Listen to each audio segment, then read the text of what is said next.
তো তাই নিয়ে যে সময় লাস্ট কিস্তিটা আমি অফিসে যাইয়া জমা দিছি, তখন আপনারা আমারে কইছেন যে 10-15 দিন পরে ছাড়া ক্লিয়ারেন্স হইতো না, ঠিক আছে। আচ্ছা, তো আমি তো যথারীতি গেছি গা, ঠিক আছে।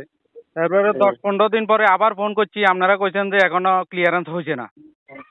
তো আজকেও আবার হয়তো 10-15 দিন হয়ে গেছে, আমি ফোন করছি, আপনি এখন কইতে আছেন যে প্রথম কিস্তিটা আমি আপনার এটা প্রবলেম আছে দাদা, শুনেন না। প্রবলেম আসলে আমি যে সময় লাস্ট কিস্তিটা জমা দিই তখন তো আপনারা জমা রাখছেন। হ্যাঁ, না না, এই সময় তো আমি সিস্টেমে চেক করছি না সেটা তো।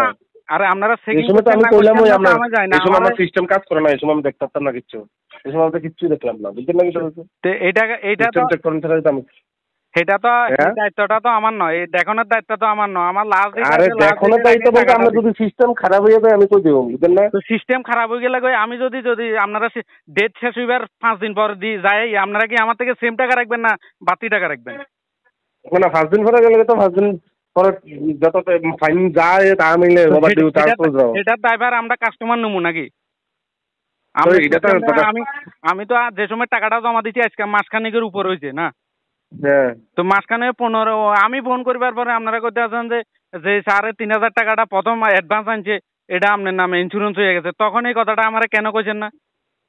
এটা তো আমি সিস্টেমে চেক এই সময় তো সিস্টেমে এবারে যদি দেখাইতো তাহলে তো আমি কইয়া দিলাম হইলে, বুঝছেন না কিটা কইছি। তো আজ এত মাস আজ 2 বছর ধরে আমার থেকে টাকা কালেকশন করতে আছেন, আপনারা এখন নি যাইয়া সিস্টেমে বলছেন, এর আগে মোবাইল খুলছেন আপনারা। এই সময় তো আপনারা এটা ছবি আছে, আমরা তো এত কিছু জানি না, আমি আছি 2 দিন হইছে। আমরা যদি এখন 10 বছর আগের কথা আজকে কিটা কইছে ম্যানেজারে, তো এটা কইলা বাজনি আমারে কইয়া গেছেন কোন ম্যানেজারে কিটা কইছে। তো এটা ড্রাইভার কি আমরা নেবো? আপনারা তাই করেন না কিটা, যেটা আসলো রুল সেটা আমি না যেটা সিস্টেম আসলো আমি এটাই কইতাছি না যে সিস্টেম এটা। আরে আমরা তো সাধারণ মানুষ, আমরা এই সিস্টেমটা বুঝতাম না। আমরা টাকা লইছি, আমার নামে কত টাকা 60,000 টাকা অর্ডার হয়েছে। তো আমার টাকা টুকা কাটটা ইন্স্যুরেন্স বাবদ আরো কি বাবদ টাকা কাটটা বাকি টাকাটা পেমেন্ট করছে, ঠিক আছে। এরপরে আমারে কইছে যে আপনার 1 কিস্তি অ্যাডভান্স দিয়ে দিব। তো আমার থেকে 3 দিন না 4 দিনের পরে যাইয়া একজন লোকে যাইয়া 3,000 টাকাটা আনছে। আনবার পরে আমি স্যারে জিজ্ঞেছি আপনাদের টাকাটা আনেনের প্রমাণ কি, আপনাদের আমার থেকে টাকাটা নেনের আমার লেখা দিয়ে যান। তো সেই স্যারে কি করছে, লাস্ট কিস্তির আগের কিস্তিটাতে টাকাটা জমা করে গেছে। কিস্তি হচ্ছে 2980 টাকা, আমার থেকে টাকা আনছে 3,000 টাকা, 20 টাকা খুচরা নাই দেখি, আর 3,000 টাকা। কতদিন পরে দিচ্ছেন এটা 3 দিন না 4 দিন পরে আমার বাড়ির থেকে যাই আনছে। তো তাইলে আমার নামে তখন সেই স্যারে কেন কইছে না আপনার নামে ইন্স্যুরেন্স হয়েছে না, এটা ইন্স্যুরেন্স বাবদ নিতে আসি না। দেখেন এটা কিটা হয়েছে, একটা সময় এই সময় ইন্স্যুরেন্স লাগবে, ঠিক আছে।